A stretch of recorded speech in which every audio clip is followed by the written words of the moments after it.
Awal tahun seharusnya menjadi awal yang menyenangkan, tapi malah sebaliknya bagi Lebanon. Pasalnya, Israel melakukan serangan yang menyasar kantor Hamas yang ada di Beirut, ibu kota Lebanon. Dalam insiden tersebut, Soleh Al-Aruri, salah satu pemimpin Hamas bersama 6 orang anggota Hamas lainnya tewas. Tak berhenti di situ, Israel masih terus memburu pemimpin-pemimpin Hamas lain.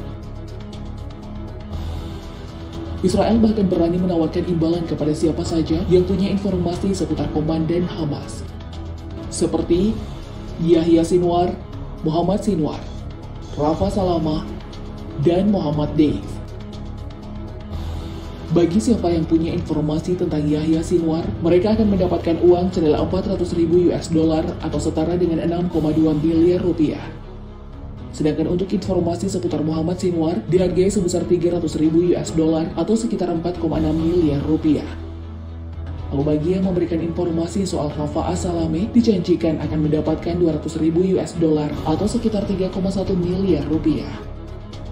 Dan berakhir informasi seputar Muhammad Deif dihargai sebesar 100.000 US dollar atau sama dengan 1,5 miliar rupiah. Foto keempatnya dipasang di selebaran dengan mencantumkan kontak Telegram milik Israel Defense Force atau IDF yang bisa dihubungi. Jika dijumlahkan, Israel menawarkan sekitar 15 miliar untuk informasi keempat orang tersebut. Lalu siapakah sebenarnya mereka? Mari kita lihat sepak terjang keempat orang tersebut sehingga dicari-cari oleh Israel.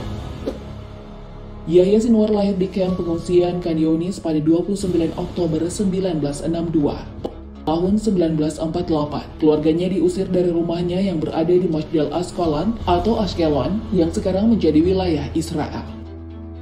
Ia pun terpaksa harus tumbuh sebagai pengungsi dan merasakan kerasnya hidup di bawah penjajahan Israel. Makanya, sejak kecil ia sudah bercita-cita melawan pendudukan.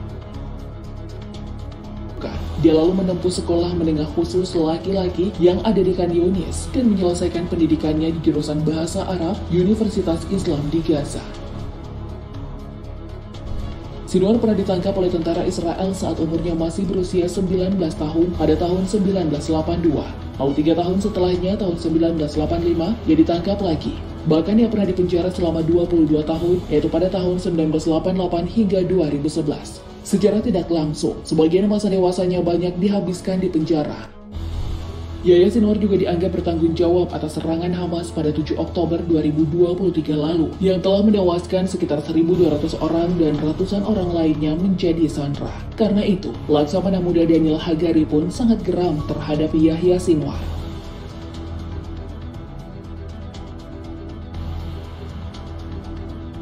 Sinwar juga diketahui pernah mengisyaratkan dukungan kepada warga Palestina untuk menerobos pagar pembatas antara jalur Gaza dan Israel sebagai bentuk protes kepada Amerika Serikat yang secara sepihak memindahkan kedutaannya dari Tel Aviv ke Yerusalem. Dari Yahya Sinwar, sekarang kita bahas saudara laki-lakinya Muhammad Sinwar. Muhammad Sinwar adalah Panglima Brigade Selatan Hamas. Ia masuk dalam daftar orang paling dicari Hamas karena menjadi pemimpin proyek pembangunan terowongan terbesar yang ada di jalur Gaza. Terowongan ini ditemukan oleh Israel pada pertengahan Desember tahun lalu. Terowongan tersebut memiliki panjang sekitar 4 km dan terletak di perbatasan Erez. Terowongan ini sangat besar hingga mampu dilewati oleh kendaraan dan menjadi proyek andalan Hamas. Selain dikenal sebagai pemimpin proyek terowongan, Muhammad Sinwar juga dikenal ahli dalam penculikan dan ahli menerobos perbatasan. Sinwar juga diyakini berperan besar dalam serangan Hamas ke Israel 7 Oktober lalu. Bahkan Mossad mengakui bahwa dalam hal kepemimpinan militer, Muhammad Sinwar punya peran vital. Karena menjadi buronan IDF selama ini, Muhammad Sinwar pernah memasukkan kematiannya. Hamas pernah merilis gambar yang memperlihatkan Muhammad Sinwar sedang berbaring di atas ranjang dan berlumuran darah. Ternyata gambar tersebut palsu dan sengaja dibuat untuk melindungi Sinwar.